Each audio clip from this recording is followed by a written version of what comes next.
Tammy's turn. To do the pledge? There you go. Tammy's turn. All right, good evening, everybody. For the record, it is Thursday, May 26th, 2022. The Wenatchee City Council's out of executive session. I've called the meeting to order. As always, we start with the pledge to our flag. Tammy Stanger, the city clerk, has said she's never led the flag salute, so she's going to do it right now. I pledge allegiance to the flag of the United States of America and to the republic for which it stands, one nation, under God, indivisible, with liberty and justice for all. Thank you, Tammy, for doing that. For roll call this evening, we have all 7 council members with us. For those of you that have been following these meetings for a while, we have had a change to our regular agenda items where we actually take citizen comment first, because you may want to ask us questions about consent items or other things. So this is a time we offer any member of the audience to come up, give us your name and address for the record. We give you about 3 minutes. If you're here regarding this would be for any item on the agenda or not. If you're here for the public hearing regarding the vacation of a portion of a right-of-way, then we will take public comment during that time. So this is a time for any member of the audience can come on up. We just ask your name and address for the record. Come on up.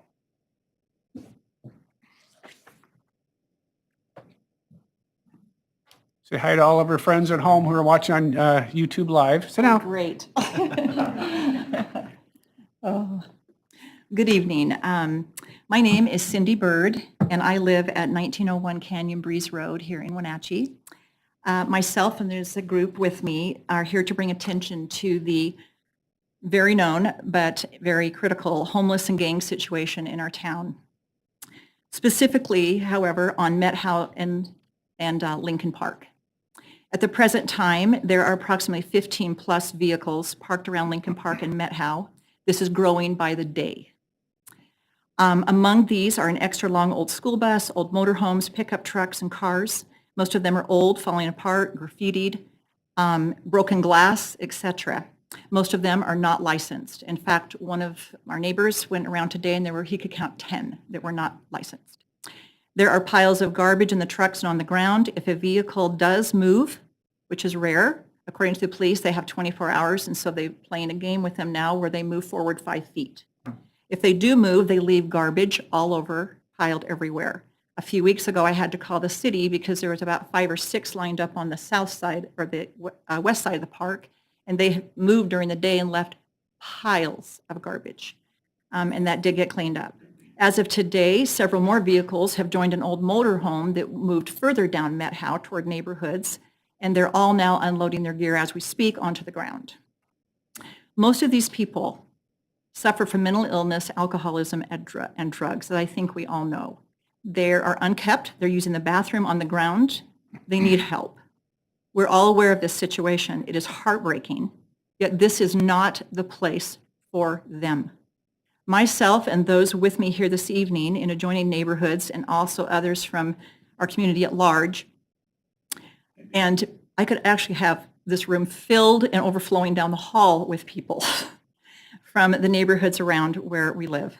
We have great concern for the children, the safety of our children and families by this park and these neighborhoods, and of course in other areas of our town as well.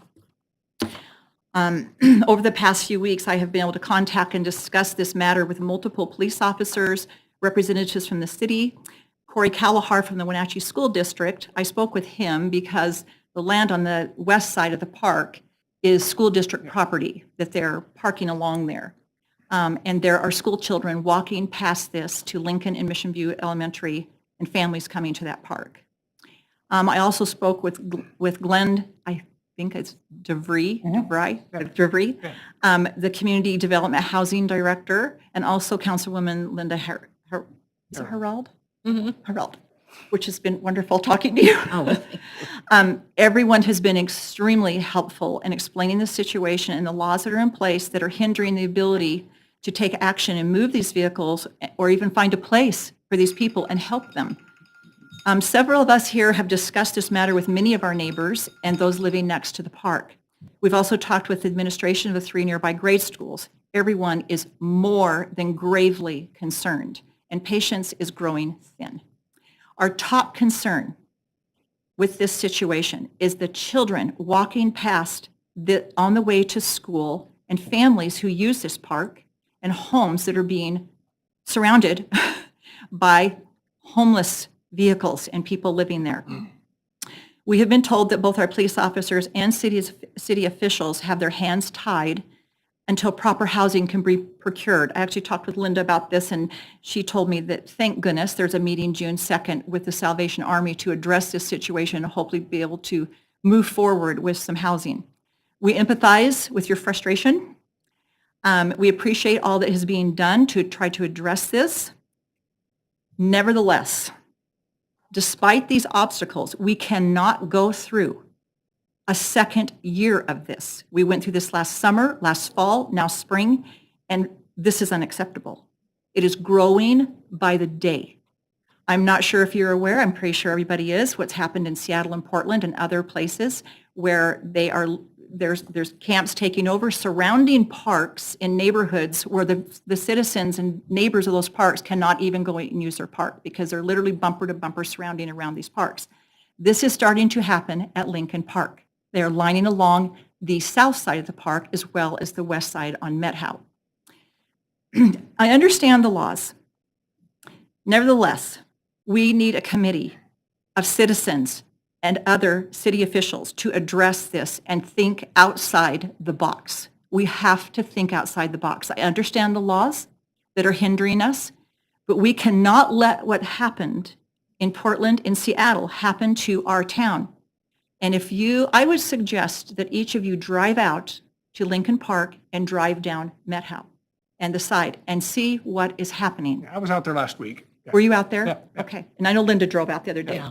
She took some photos for us, and we've been taking photos. I honestly wanted to have some to show you, but we've only had a couple days to sort of pull this together. So we're getting that done.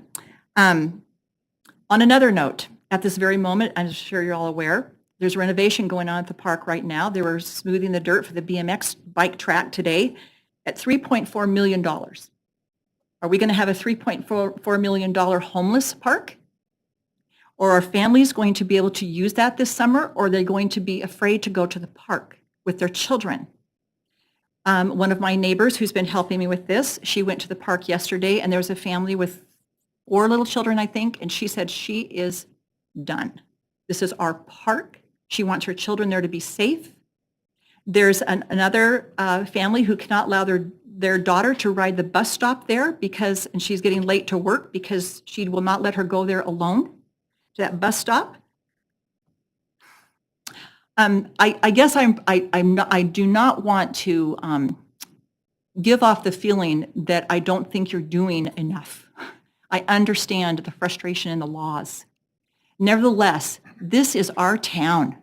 We cannot let this happen. We have to somehow figure out and think outside the box to figure this out. I had property for 40 years in Idaho, at BYU, Idaho.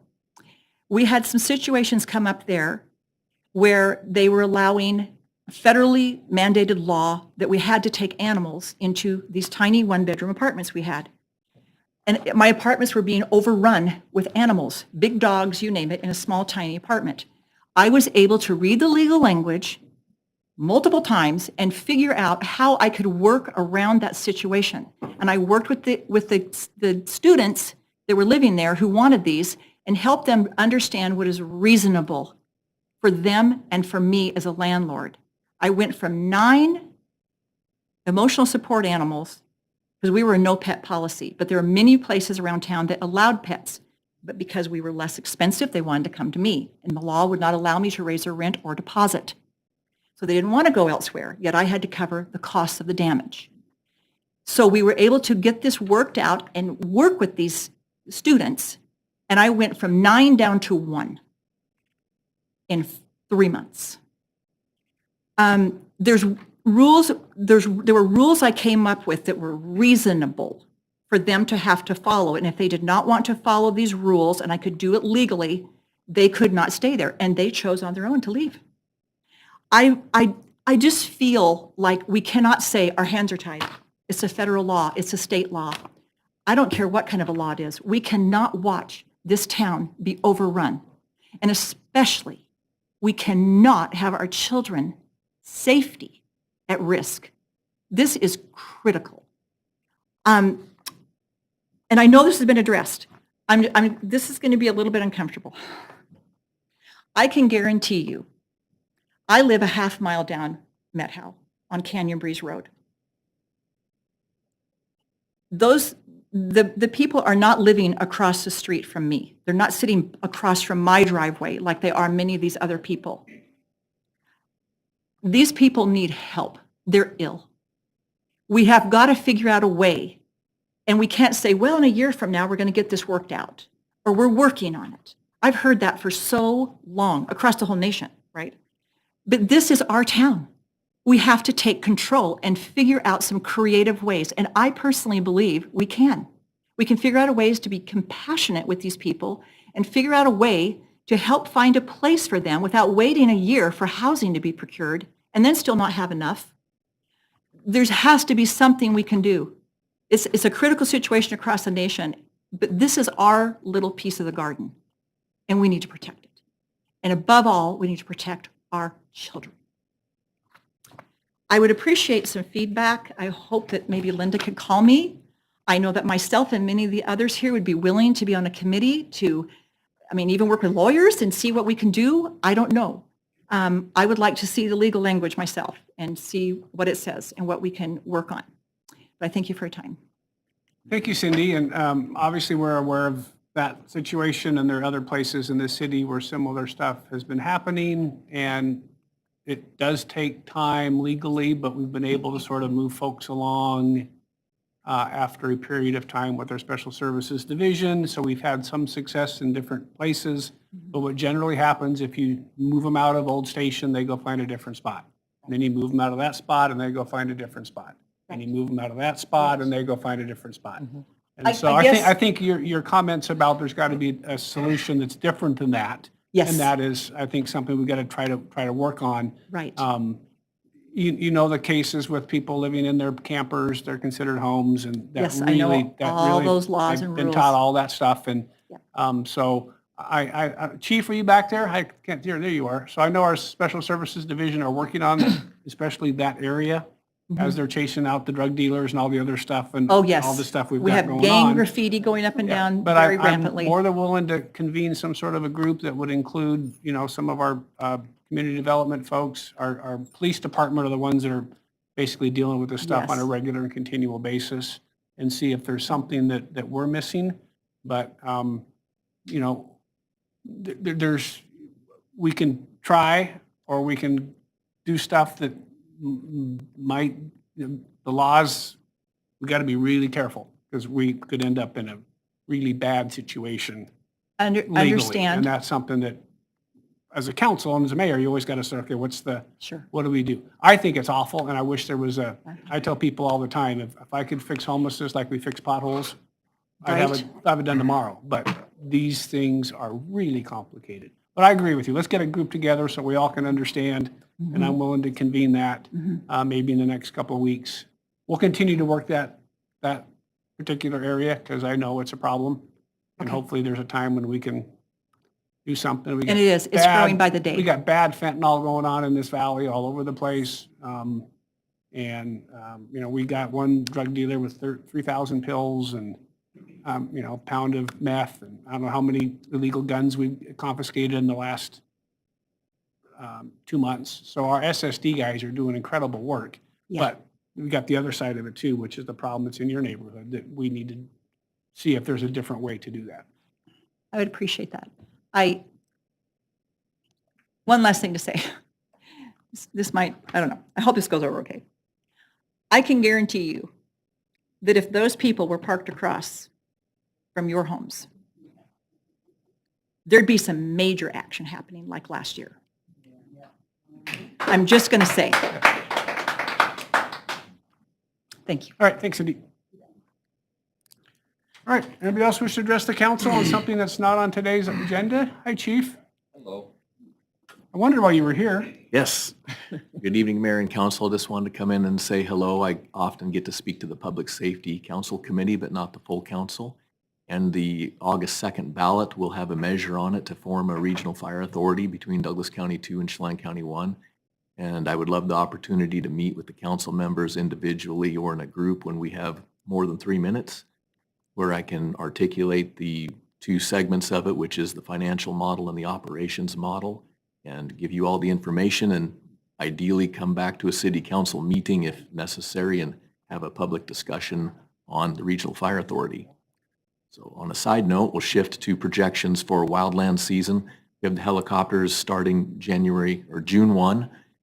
And sadly, this is going to be the worst season I've ever seen in my 30 years in the fire service for resource availability.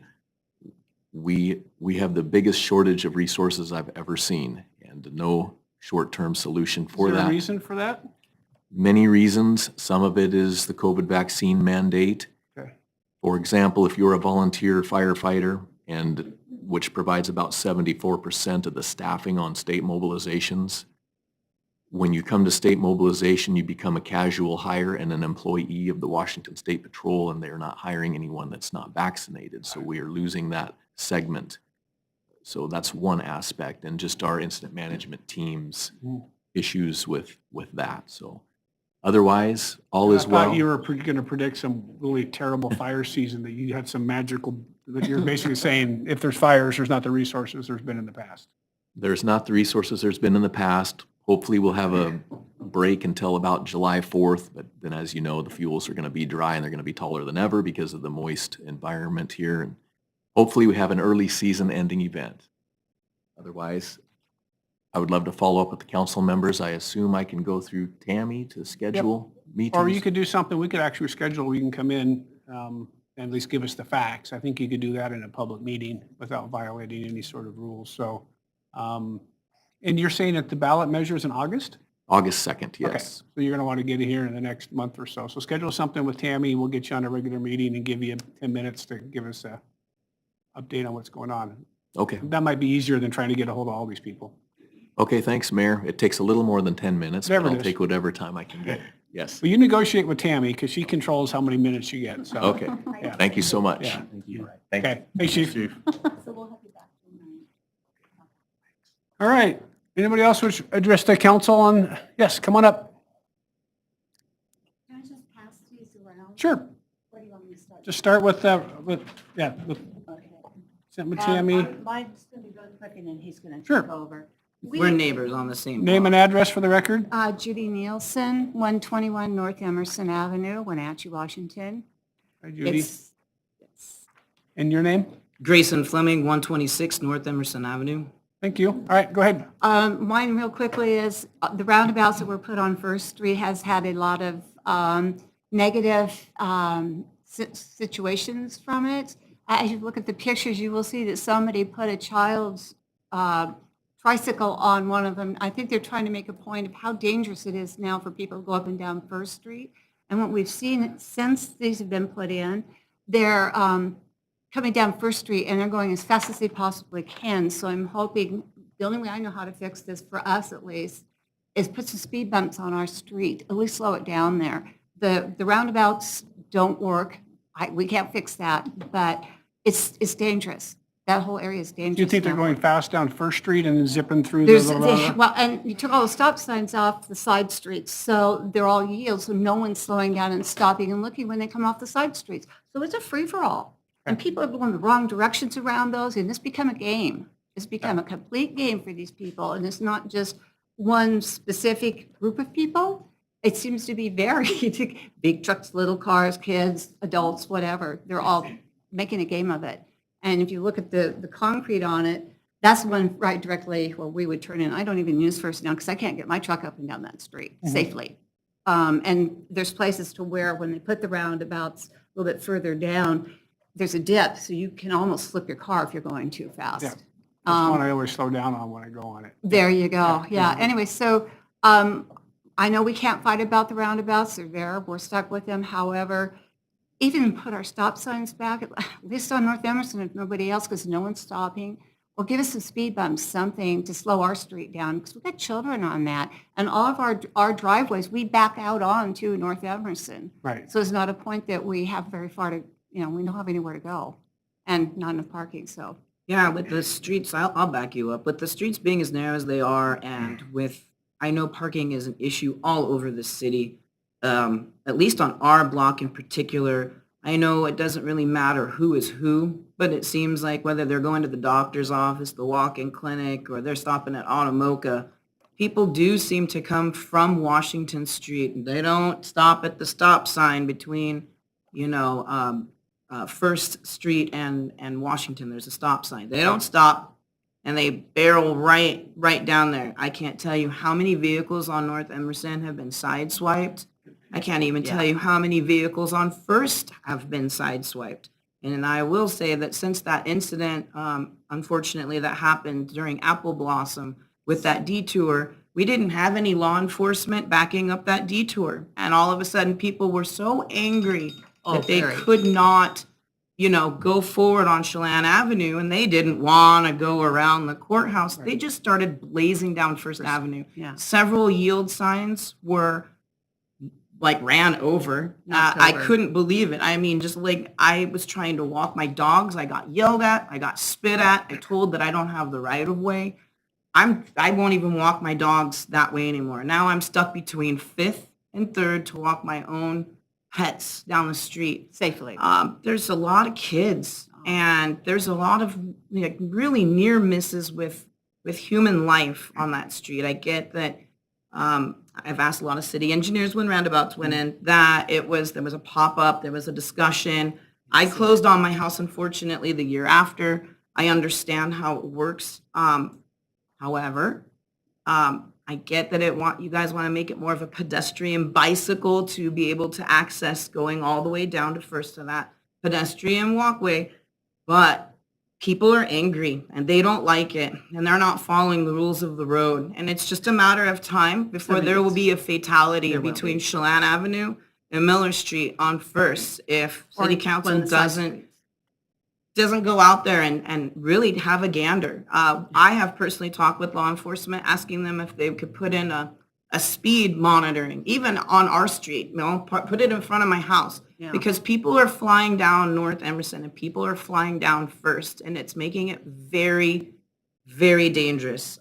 People have been hit on our street. I can't tell you.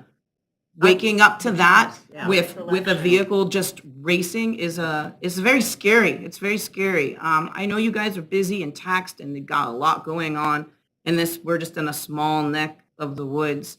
But it would be wonderful if maybe you guys could work with law enforcement to try to have some kind of action taken of putting in these speed limit radar, whatever that's Something. called. I know we've talked to them and they said that we have to come before you for something like that. So we're coming before you and we're asking for something like that. Okay, thank in you, our area. thank you for being here. I'll talk with our chief and our folks about where the speed radars are. We run them through the city in different spots. We'll see if we can get one in Thank you, your Mayor. neighborhood. One thing they will do is they do keep track. Okay. So we will know out of 100 cars that go by, how many of them are going 4 over the speed limit and how many are going 20 over the speed limit. That's right? So- wonderful. so That we'll be that able- is greatly so we'll- appreciated. So we'll Mayor. get some data that we can use to help us make decisions. That's wonderful. That's Okay. what we're asking. Thank you, Mayor. Appreciate your Thank you, time, guys. City Council. Just really quickly, Yeah. I retired a year ago and have tried so hard to get on any kind of volunteer service with the city police, anybody, and I can't get even a phone call returned. Okay. Well, I retired as a lab person around a lab. I have the. okay. Well, thank you. We'll make sure we get in contact with you. Thank you. Anybody else wish to address the council on something that's not on today's agenda or it's not on the public hearing item? Anybody else? Seeing none others, we have our first item of the consent items, which would be to approve this evening's agenda vouchers and our minutes from our previous meetings, and to appoint Councilmember Harold and Councilmember Kulas as voting representatives to the AWC Annual Conference. So I would entertain a motion. Your Honor, I'll make a motion to approve consent items, to approve agenda vouchers minutes from previous meetings, And a motion to approve Resolution 2022-18, appointing Councilmember Kulas and Councilmember Harold voting representatives on behalf of the City of Wenatchee at the Association of Washington Cities Annual Conference Business Meeting. Second.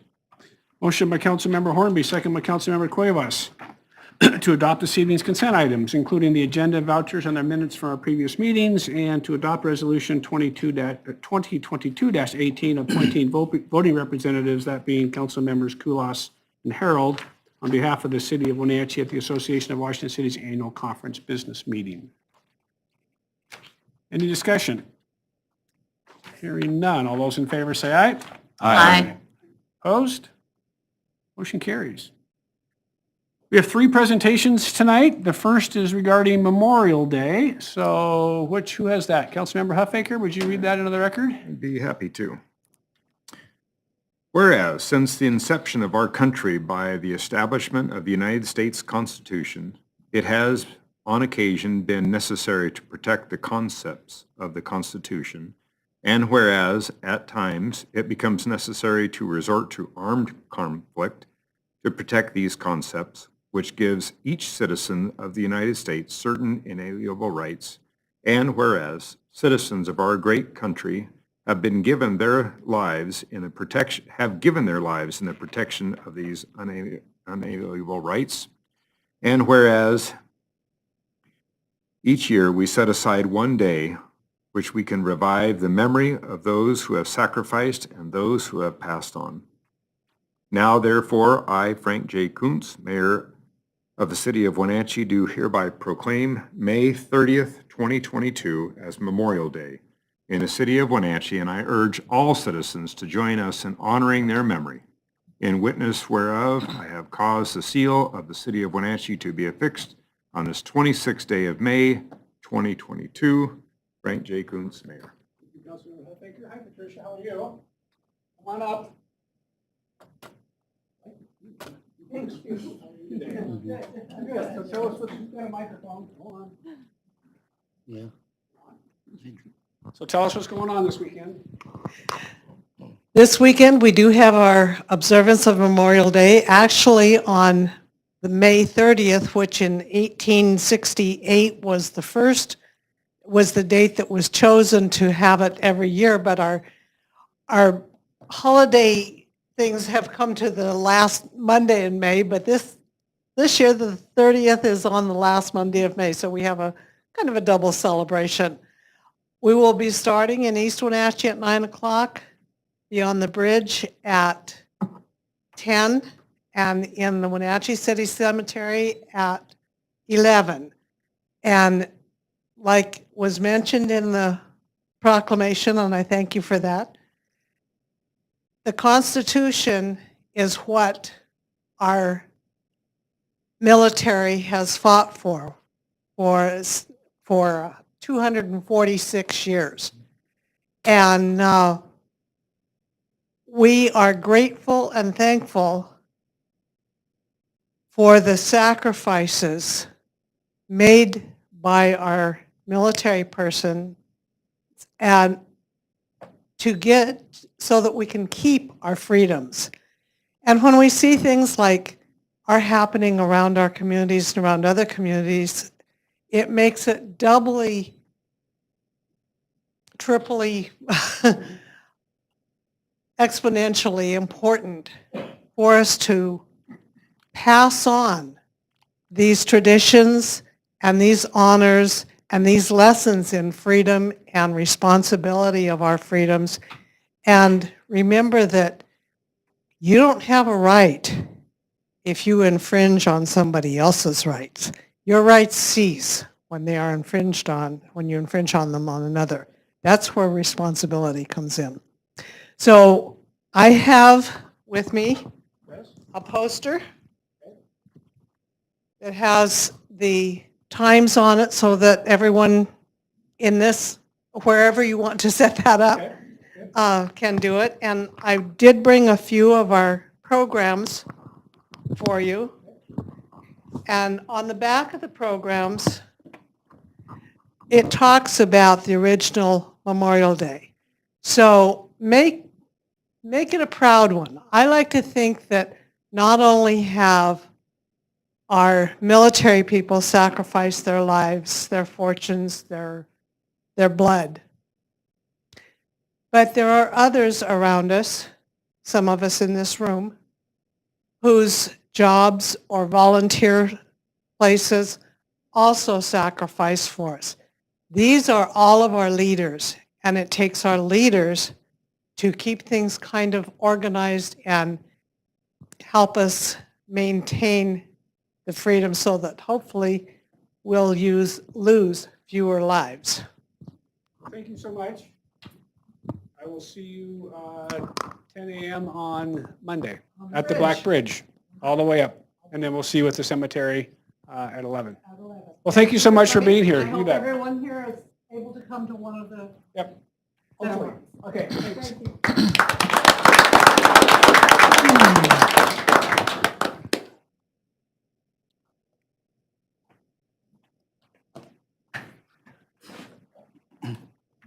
All right, so our next presentation is a Main Street Week proclamation. Linda, who's got have that? that. You got that? Thank you. Yes. Whereas the Main Street movement is a leading voice for preservation-based economic development and community revitalization across the country, Main Street believes that everyone deserves access to a vibrant neighborhood, a place that has a thriving economy, is rich in character, and features inviting public spaces that make residents and visitors feel that they belong. Whereas the Main Street movement helps breathe new light into the places people call home and has proven that downtowns are the heart of our communities and that the community is only as strong as its core. Whereas for the first time, Main Street, Washington will celebrate Main Street Week, June 6th through the 10th, 2022. Main Street Week is a chance to learn about why Main Streets, the organizations, and the places matter and to reconnect with the joy of being in favorite shops and gathering places.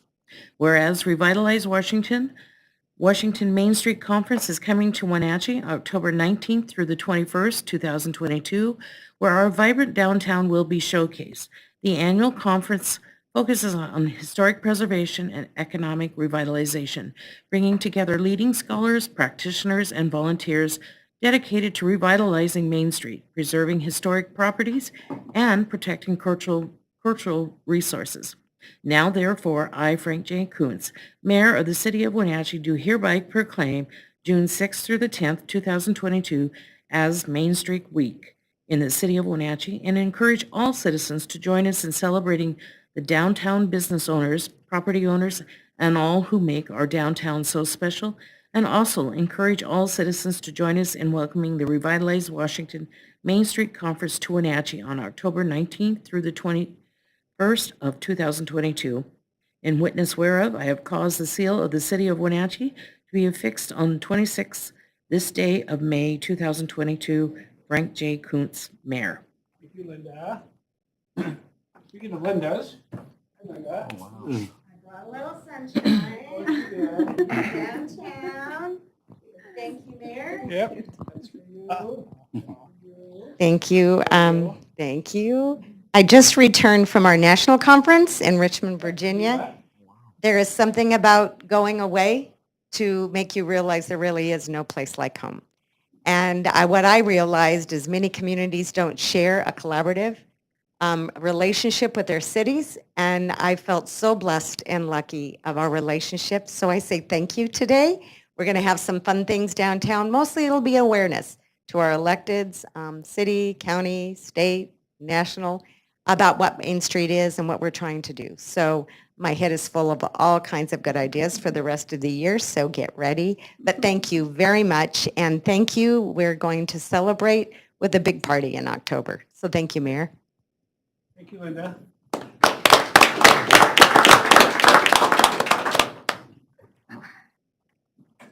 Getting my steps in today.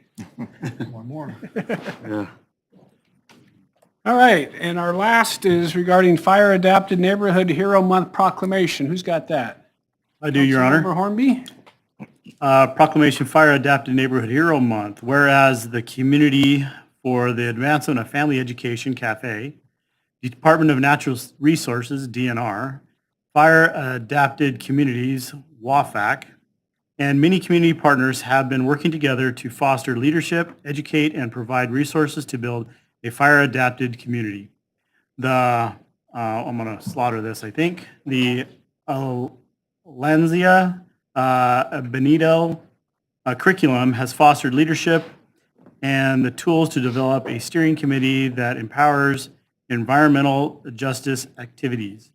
Whereas CAFE members have been working with DNR on the Wildfire Ready Neighborhood campaign in Chelan County, and now has the capacity to provide home ignition zone assessments to prepare homes for wildfires. Whereas the month of May is National Wildfire Awareness Month.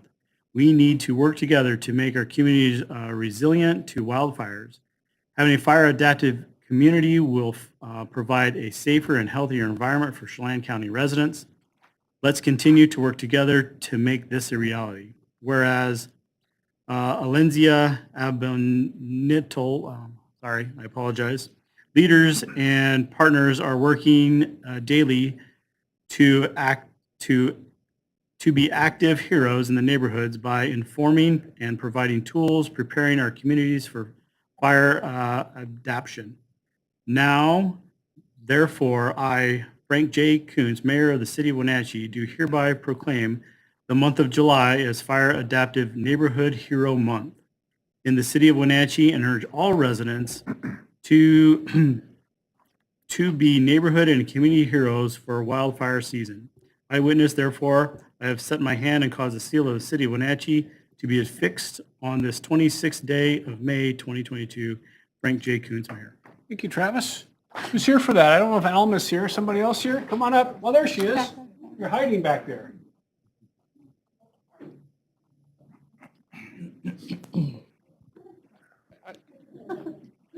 Thought you were hiding back there for a minute. I didn't see you. So let me give that to you. Give that to you. I'm actually going to pass this on to Laura, who is our coordinator. She's doing an amazing job in leading our fire prevention awareness activities. So Laura. Hi, my name is Laura Rivera, and for the past 3 years, we've learned more about wildfire adaptation efforts, how to promote healthier and more resilient communities, and we'd have the pleasure of working with WAFAC, Department of Natural Resources, and with Fire District 1 to learn how to best care for our communities. And something that we've learned is that wildfire adaptation isn't just during wildfire season, it happens before, during, and after. And it's a community responsibility to take care of our homes and best protect and guard our city. So thank you. Oh, get over here. Come on, you're ready. Yeah.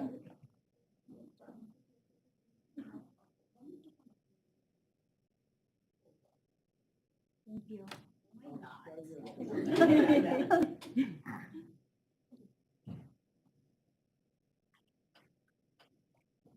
Like your phone cover, huh?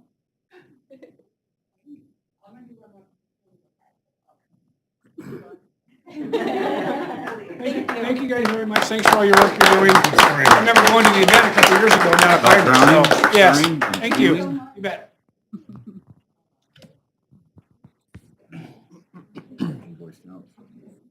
Can't freeze. They're just looking around. They make the hand in the fire. So you may gain sure. All right, so we are done with presentations. So we have a number of action items and one public hearing item. So our first action item is regarding body-worn camera recording redaction fees. So Tammy Patterson is going to present that, and Steve Smith. Steve might be presenting. Well, I thought I was here just for normal. She presented at finance today. You don't need to be up there. She nailed it, so you know. That's what I figured. I told her this is her opportunity to shine. Yeah. So the packet that was provided to you guys had all the information on the cost study, which in order to pass a city ordinance, the cost study had to be performed in the city in order to determine how long it takes us to do redactions. We did that. I provided you guys all of the details on the cost study for video redaction, video and audio, and just audio. once I got the cost study done, the information was passed on to the city attorney to get an ordinance put together so that we can pass that and pass those fees along if somebody asked for it that is not exempt. So the RCW does exempt some people, somebody involved in the incident, an attorney who's representing somebody, and then the African, Asian, and Hispanic affairs are exempt from paying for body-worn cameras. So anybody else would have to pay for that. It is a very time-consuming process, as you'll see from the cost study, so. So just if I can, I'll just add a little of a legal background. So we just started using the body-worn cameras in January, I think. And so that raises the issue of public records requests. And generally, public body-worn camera footage is exempt to the extent it invades a person's privacy. But that requires obviously a skilled person to not only operate the equipment to redact material, but also to know what would invade a person's privacy. And there's certain things in the statute that are explicitly an invasion of privacy, but so it takes skill to do that. And the city has the right, or any public entity has the right to charge a person who requests body camera footage, but it has to be a reasonable charge, and that's why the police department did the study. And they did a really nice job on that study and came up with a price. And so now we just need to integrate that into our city code so that when we get requests, we can actually charge a fee. Because it will take time and it will take, skilled personnel time to do this, and so we should be able to charge for that. So based on their study, I think this is a fair rate. And looking at other cities' studies, I think our rate's actually very reasonable. So that's what this ordinance will do, is just incorporate the charge into our code. So Steve, just a clarification on my part, it mentions that the PRA allows the agency to charge the actual cost of redacting the body cam footage, but is the actual cost different than the 65 cents a minute rate? So why do you need to set a rate instead of just using your actual cost that it So the actual cost, I think, is referring to the postage or delivery, the third element. I think he's just coming up with agency to charge the actual cost of redacting body camera recordings, including the cost of redaction technology. Well, so that's why the study was done, to come up with that actual cost. So they measured their time spent and. So we took average salaries of the record specialist as to what it costs for salary and benefits per minute. We then did a study on all the different types of videos and how long it took us to do the redaction. The custody on, I believe it's the third page, gives you a estimate of how long it takes, like 9 minutes per 1 minute of video.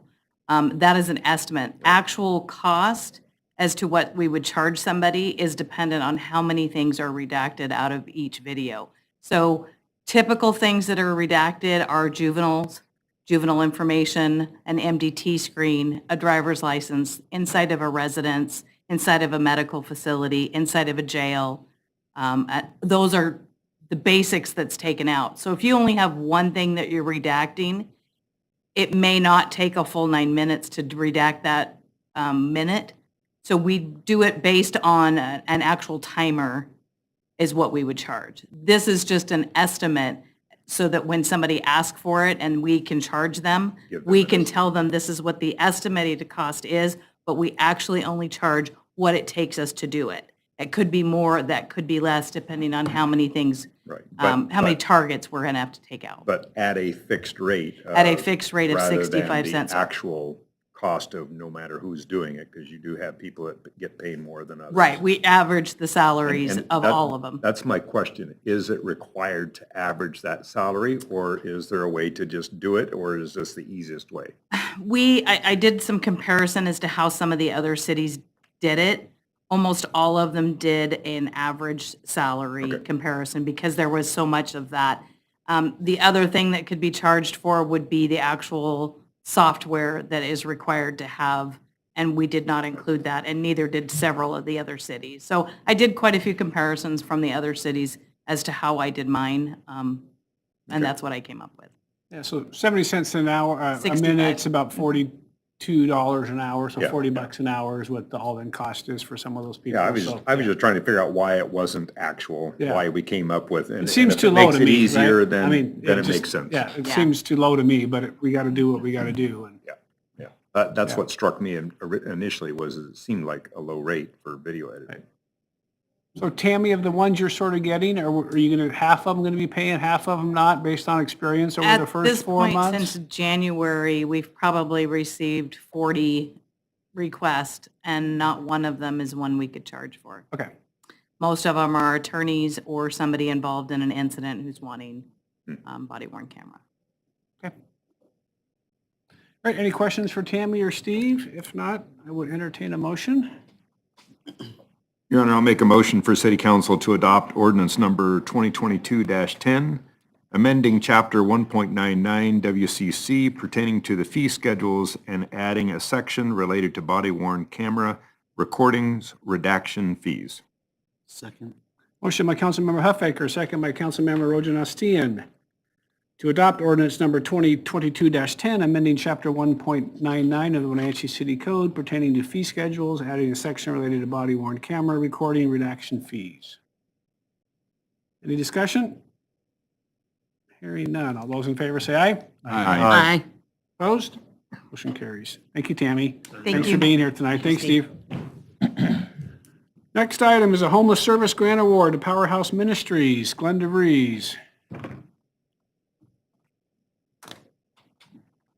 I noticed none of the council members are complaining about it being too hot in here tonight. As Glenn has his coat on. Yeah. All right. No. Well, good evening, Mr. Mayor, members of the council. The Columbia River Homeless Housing Task Force became aware that the Powerhouse Ministries day use shelter had some challenges in meeting their funding to keep the doors open. This shelter is located at 1052 Valley Mall Parkway in East Wenatchee. It's a location where individuals experiencing homelessness can have rest and a variety of access to a variety of services. This is an important function to be able to stabilize folks during the day who are experiencing homelessness. The task force was very concerned at the potential of that facility not being open, given the important role it plays for up to 50 individuals at any point during the week. They are open 4 days a week.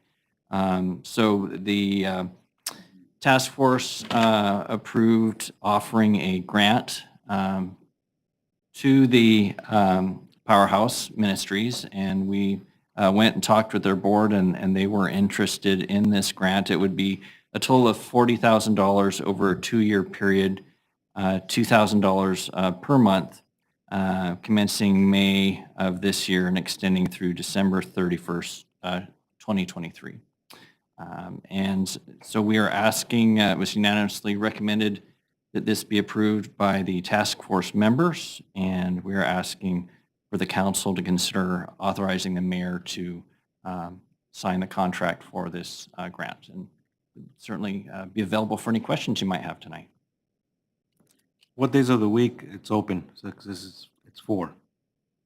I believe it is, and I apologize, I don't have the days. I think it's during the week. Oh, I see, Monday, Thursday. I'm sorry. Oh, is it listed there? Yeah, thank you. Okay, thank you. Yeah, and the day shelters are important. It's one part of our system that's a little bit lacking. And if the day shelter is over there in East Wenatchee, and Powerhouse has been around a long, long time. And so I think this is a good use of our homeless funds, keep them open and try to keep people in the services. Is East Wenatchee also contributing some money to this? This would be funded through the local tax that's collected in both East Wenatchee and Wenatchee. Thank you. All right, any questions for Glenn? If not, I would entertain a motion. Your Honor, I move for City Council to accept the Homeless Task Force recommendations and authorize the mayor to enter into a new grant agreement between the City of Wenatchee and Powerhouse Ministries for the amount of $40,000 for the operation of their Homeless Day Center program. Second. Motion by Councilmember Harold, second by Councilmember Cuevas, to accept the homeless task force recommendations and authorize the mayor to enter into a new grant agreement between the City of Wenatchee and Powerhouse Ministries in the amount of $40,000 for the operation of their homeless day center program. Any discussion? Hearing none. All those in favor say aye. Aye. Opposed? Motion carries. Thank you, Glenn. Okay, thank you. Memorial Park Native People Project, Mr. Erickson.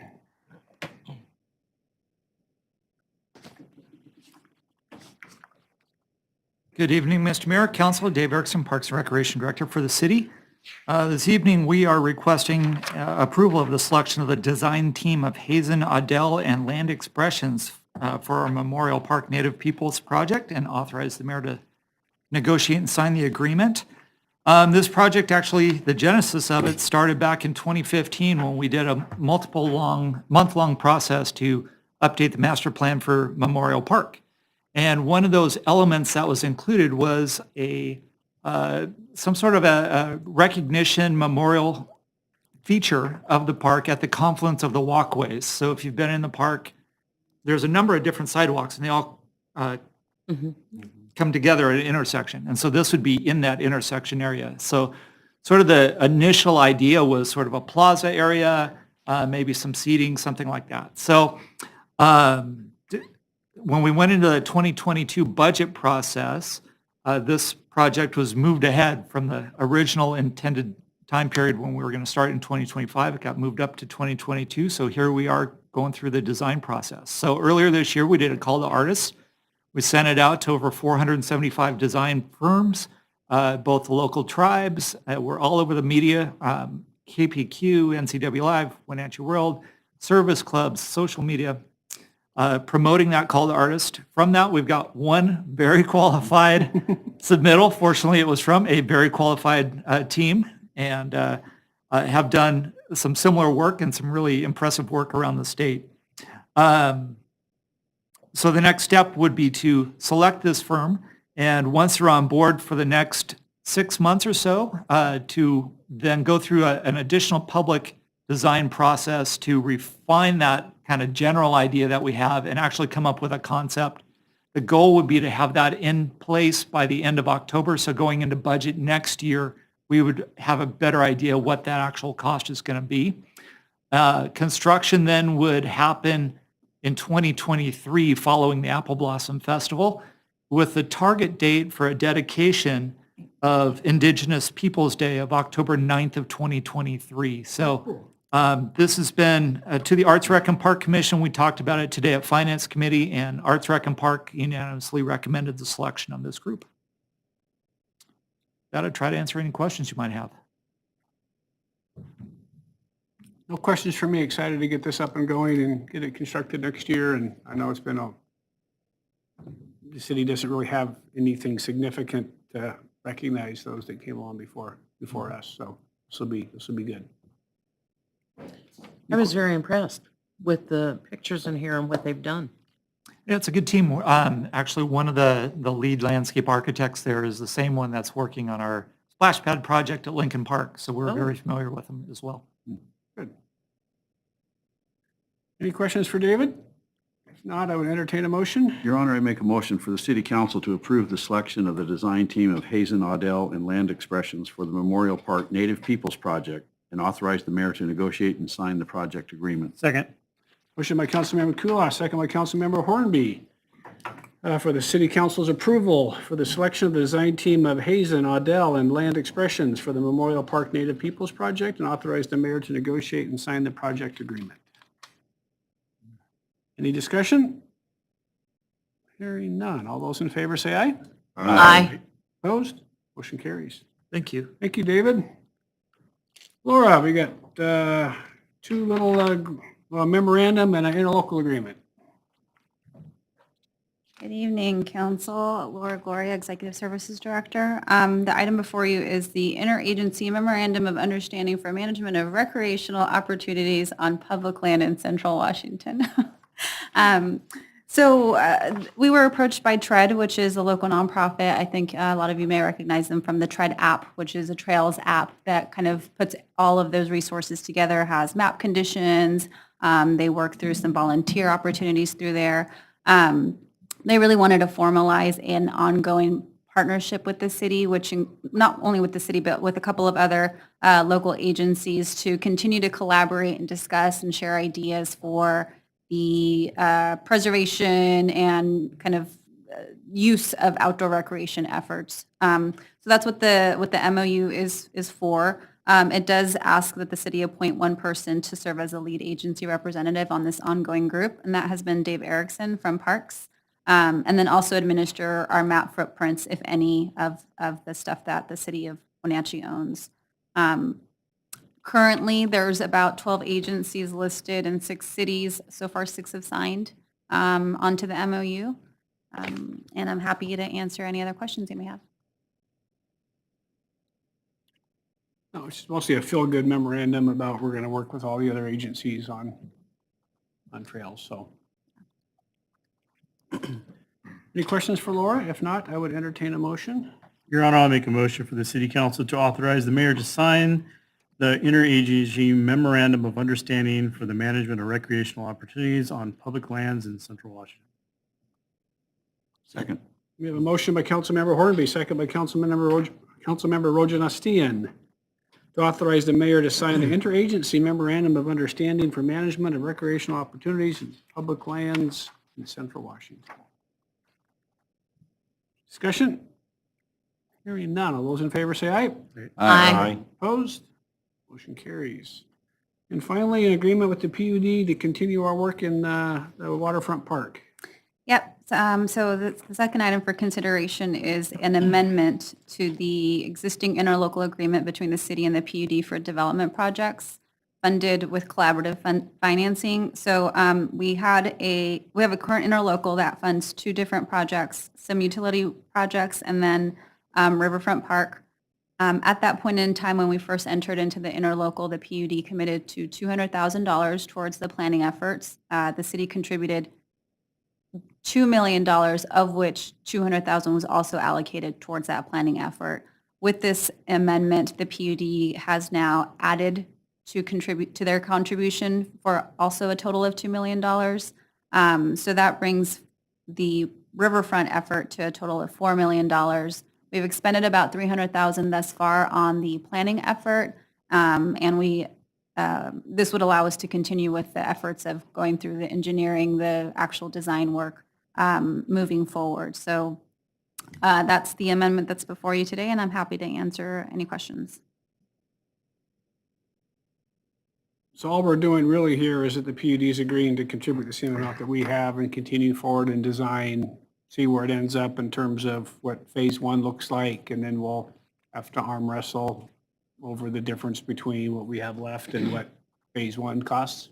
Correct, and then we also did add Exhibit A, which kind of details out the different phases, specifically phase 1, which is the phase that we would be moving forward with first in this first sort of piece of design. Okay. Any questions for Laura? If not, I would entertain a motion. Your Honor, I make a motion for City Council to approve and authorize the mayor's signature on the First Amendment, am I on the right one? Yep, you're on. Yes, on the First Amendment to interlocal agreement regarding development projects between the City of Wenatchee and Chelan County PUD Chelan County Public Utility District Number 1. Motion, we have a second? Second. Motion by Councilmember Rojan, second by Councilmember Hornby to approve and authorize the mayor's signature on the First Amendment to the interlocal agreement regarding development projects between the City of Wenatchee and Chelan County Public Utility District Number 1. Any discussion? Hearing none. All those in favor say aye. Aye. Opposed? Motion carries. Thank you. And last is, our last action item is regarding McKittrick Street improvements. Who's got that? Ryan, you got that? All me, yeah. How you doing, sir? Doing well. How about yourself? Good, thank you. Good. Good evening, Mayor and Council. I am here to ask for some action on the McKittrick Street Improvements Project from Pershing Street to Pine. Brief background on the project. We applied through the Transportation Improvement Board for a grant application for this project. We're awarded nearly $2.3 million.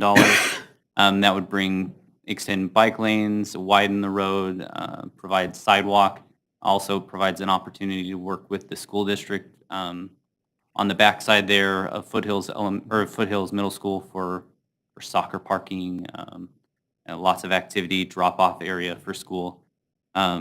We've been working we received 5 proposals and determined that SCJ Alliance was the most qualified.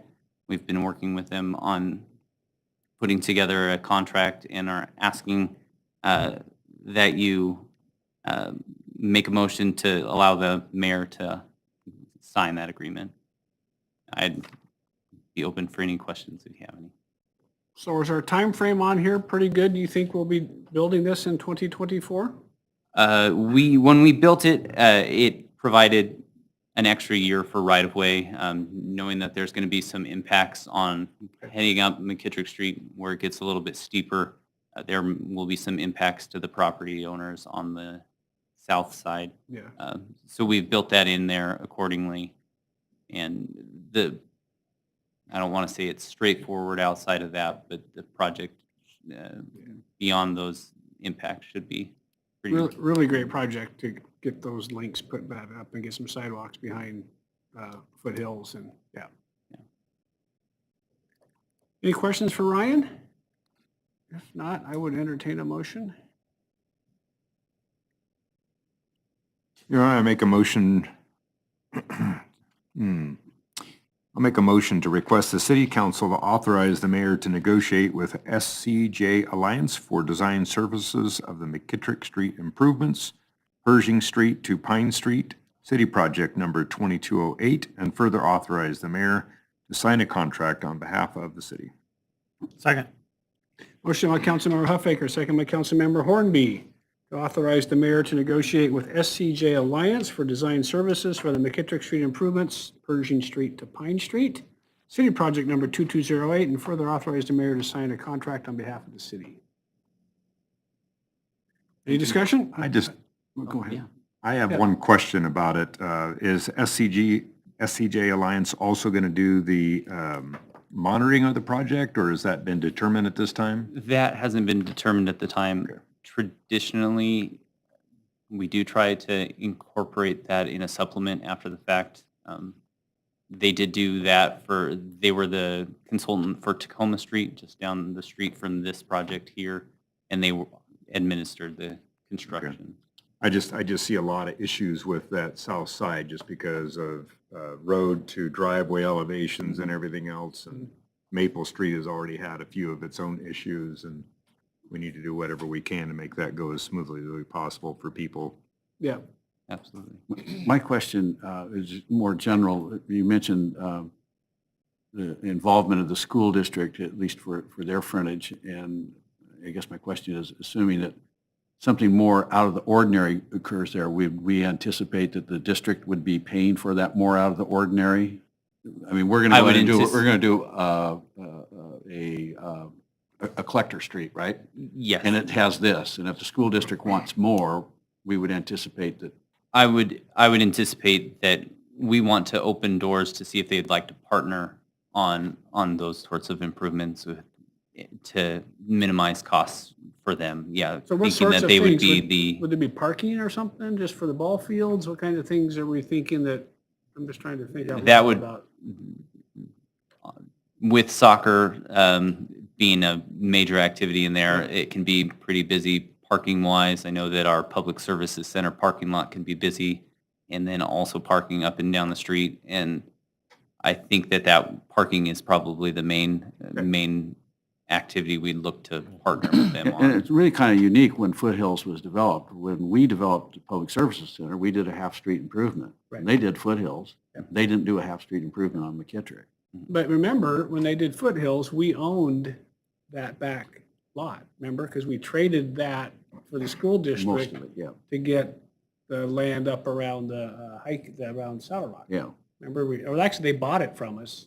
So they might want to have some additional Yeah. parking related to Yeah. their sports I think we should activities work there. with them and see what they, Yeah, that's the vision, is that we would open doors to speaking with them and seeing what type of partnership they would like to have. Excellent. Any other questions for Ryan? Any other comments? All right, we have a motion, and a second. We've had discussion. All those in favor say aye. Aye. Opposed? Motion carries. Thank you, Ryan. Thank you. All right, we have one public hearing item, so if it's okay with the council, we'll just keep right on going. So for public hearings, we will first hear from staff, we'll ask staff questions, we'll hear from the public, and then we'll take any action the council may be willing to take. This is regarding the vacation of a portion of city right-of-way and the eventual purchase by Gary Noyes. So Gary Owen, it's all yours.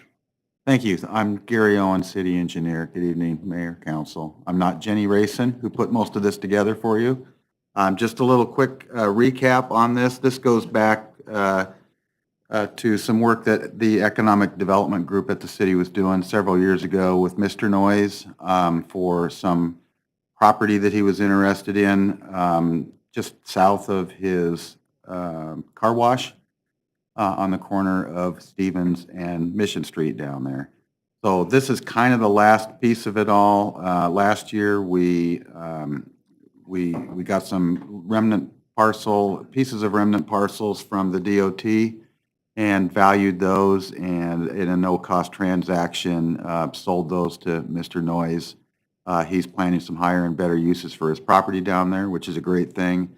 Right now, it's being he owns the property south of this old platted alley that kind of dissects his property. So he has petitioned, and we have set this hearing to listen to anybody that may have any concerns or anything over it. Staff is recommending that we go ahead and vacate the alley, that it's in the public interest to do so. Great. Any questions for Gary about the process? Gary, I just want to note too, that we don't need an easement. We went through our usual process of notifying all the utilities and looked at our own, and we don't need to hold a general easement for utility and access like we typically do with road vacations. We did get a blanket access agreement from Mr. Noyes with your help for our access to our signal stuff down there. So in some instances, particularly in commercial areas and industrial areas, we have placed a value on the land that we're vacating. And in this case, we're not. What was the thinking? We did place a value on the square footage of the alley, this property. We utilized the same numbers that the DOT utilized for the sale, of the remnant parcel. Somewhere around $11,000, you said earlier? 11,000 and change. Right. Any questions for Mr. Owen? All right. Any members of the audience wish to address the city council on this public hearing item regarding the vacation of an alley in South Wenatchee? Yes, ma'am. Come on up. I'm Michelle Taylor. I'm with Northwest View Dimensions, and Gary Noyes asked me to be here for him because he is not able to come. But if you have any specific questions for me, I would try to answer them. Okay. I don't think we do. Any questions for Michelle? Nope. Thank you. All right, thanks. All right. I'll turn it over to the council for any action they may be willing to take. Your Honor, I make a motion for the city council to adopt ordinance number 2022-07, vacating a street and/or alley located in the city of Wenatchee. Second. Motion by Councilmember Kulas, second by Councilmember Huffaker to adopt ordinance number 2022-07, vacating a street and/or alley located in the city of Wenatchee. Any discussion? Hearing none. All those in favor say aye. Aye. Opposed? Motion carries. Thank you, Gary. Thank Thanks you. for being here tonight. All right, mayor's report. Laura, where do I start? Want to talk about bird scooters in our press conference earlier this week? Yeah, so we did a little, it's not quite a ribbon cutting, but we did go down and test drive the bird scooters. You've obviously seen them out and about all over town. met with the two people that are in charge of running the local operation, Anthony and Anthony. Super nice guys, working their tail off. Every night they got to go find them and get them charged and get them to different locations, and so they're working a lot. Obviously, lots of people are riding them, some in spots maybe where they shouldn't be, but lots of people are out on them. So we do not have the geocaching turned on yet. So we'll be working with that over the next couple of weeks to sort of bring that a little bit closer to town where they would shut off on the way out. But we did that on, I think it was Tuesday. Tuesday, yep, and we got some good feedback. They're very popular. The fleet managers can barely get them out fast enough. They're seeing a little bit of everything, both recreational and commuting. So there are some that are, kind of in the western parts of our town, but a lot along the trails. So we're collecting all that data, and we have been getting feedback from other folks as well. So, continue to ask if you have feedback so we can collect it as we're looking at the program. I didn't fall. You what? I did not fall. And they're fairly stable. I would let all of you ride them. They're pretty stable. I've ridden them quite Here? a few times. These ones are bird ones? Yeah. Oh, okay. And? No, I mean, they're exactly what I thought they would be, and the people, they're being used by who I thought would use them. Yeah. I do notice a lot of maybe underage people using them because you can do that group ride thing where someone with a valid driver's Right. license just scans a bunch for other people to Yeah. ride. That might be something that, I don't know, because part of the terms is you have to be 18, but Right. that might be something, but. We have Birds recognized the terms, fact not that there are ours. some that aren't 18 that are riding them Yeah. around. And And I then- didn't get the specifics of how they I got think them. they've been but- parked pretty good. I mean, takes a little bit to get used to seeing them, but like, Yeah. I think it's, Yeah. We'll keep monitoring it. Yeah, Keith? I have a curiosity, because, our role in it was basically to grant them a franchise for it, Yeah, right? yeah. So I see it on our website, I see it on our Facebook page. It almost feels like we're advertising for them as well. Is that the role we want to be in with this? The only reason I have caution is because of the feedback I get from, when Spokane did it, when Seattle did it, then, and when it didn't work out, they ended up having to take over the scooters, and now it's run under the city, and we don't Yeah. want that. And just a lot of, I don't know if it's true or not. It Yeah. just, I thought about that when I saw it on our website today and on our Facebook page, and wondered if that was the right role for us to take. Go ahead, Laura. I think it was mostly an educational tool. We wanted to make sure people knew to wear your helmet. You have to be 18. The videos that we did were also in Spanish. We had lots of questions from our Spanish-speaking community about how to ride them. And so it was meant to be a sort of here's how you use them, please follow the rules. This is a pilot program. And so I can understand kind of how that could have looked. But the intent was, because this is a pilot program that we're running, and we are trying to collect feedback, because I anticipate that if the council decides to keep the program, we would have to adjust some of our codes, or potentially adjust some of our codes, so that will require some sort of council action. Again, all pending on what we receive. So the intent has been to collect that feedback and to get the education on how to use them. Yeah, just felt a little bit like we were doing some of Bird's role by Yeah. advertising and. I don't think right now Bird needs any help, because those things are as busy as they could possibly be. Exactly, Yes. so Yeah. I get the data collection Yeah. point of it and things like that, because we want the feedback and know how it's gonna work out for Yeah. next year. Yeah. Anyway, that's my 2 cents. I'm really glad we're collecting this feedback. I will say I was in one of our local downtown stores, and the first thing he said to me was that 2 of his customers had been almost run over by it.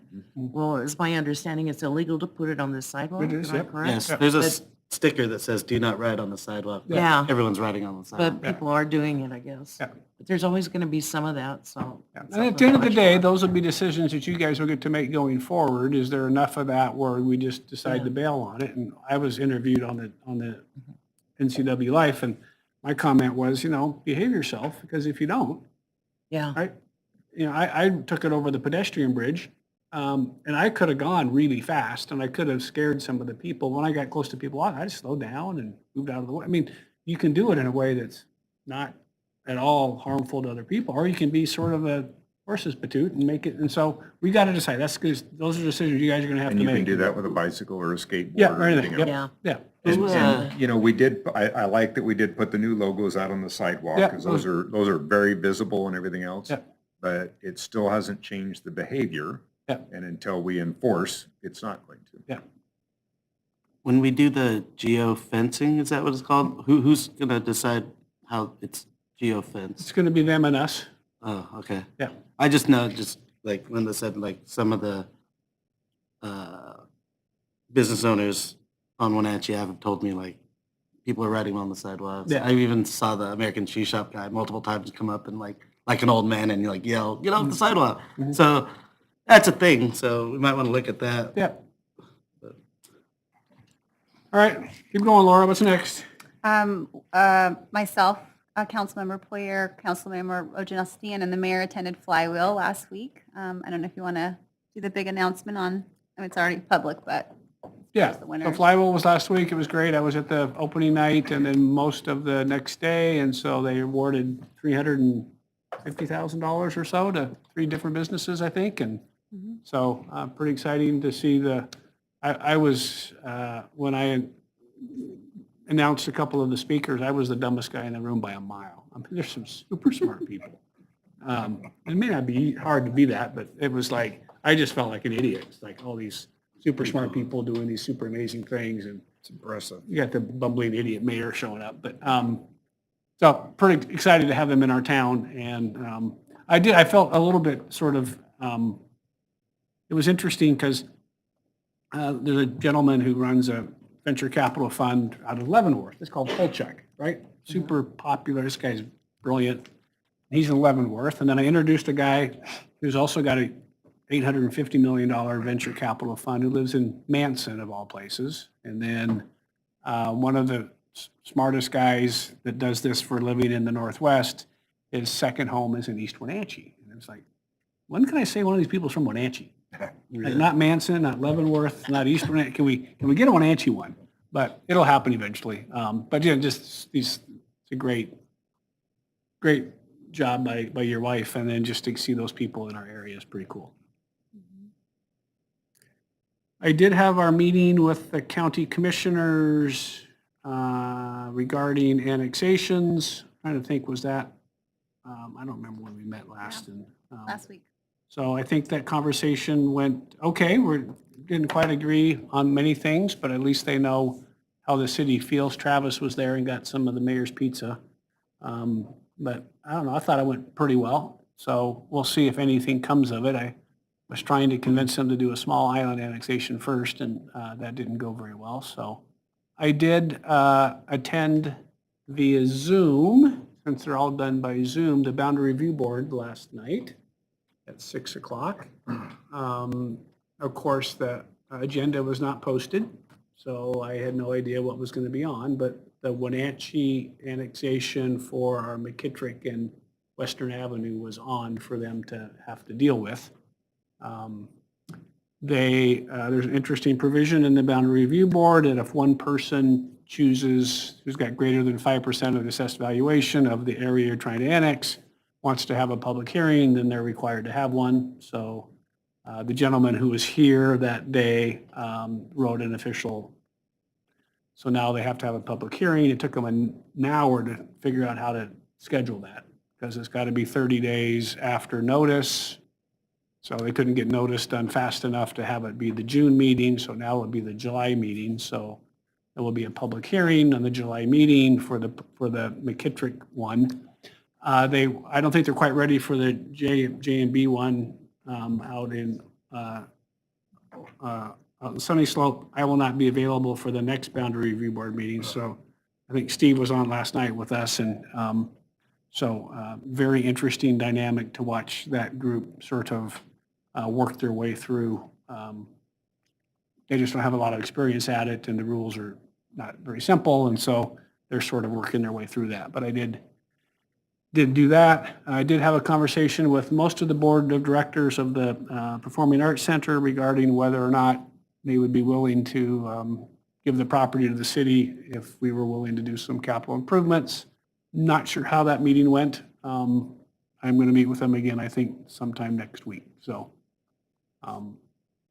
we'll just have to monitor to see how that goes. Keep going. Next week, Wednesday, is the Regional Housing Summit. That's put forth by Our Valley, Our Future. I did send out the link to the Regional Housing Survey, so if you haven't taken that already, please, if you have the time to do so, or share with your networks.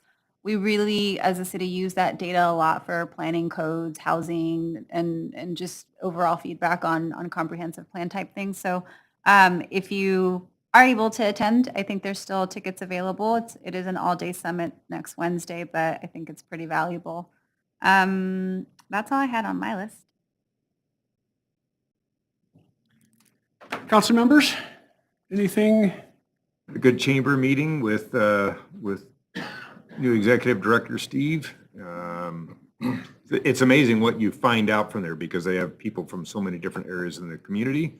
George Harder was one of them this time, talking about the cherry crop. Cherry crop took a pretty big beating with the cold snap and the weather. The initial projections is 40% down, and people are saying it's probably more like 60 because cherries are continuing to fall off the trees. They're just not, they're not able to stay healthy. So it's going to be a tough one for the cherry businesses this year. Business after hours, June 30th, is going to be at the chamber with the Hispanic Business Council as the beneficiary of that. So be a good one to attend. Good. Council members Kulas, Hornby, anything going on? Lots of stuff. Did the museum get a new executive director? No. Okay. No. The position is still open and. Travis, anything for you? We approved increase in pay for Rivercom supervisors. Much needed. They haven't received an increase in pay for almost 4 years now. Okay. And how's the 1/10 sales tax coming in? Slightly above budget? 50% above budget? Something like that. Yeah. Top, anything for you? Had TPA tourism meeting, but just regular standard stuff. How's transportation going? Didn't go this month. Okay. Was there anything from you? Linda? Nope. All right, so when do we meet again? Say that again? June 9th. All right, I'll go with that. So we do not meet next week. Everybody have a safe Memorial Day. I will, again, I'll be at the cemetery at 11 o'clock on Monday. And then we'll see you guys all on the 9th of June. With that, we're adjourned.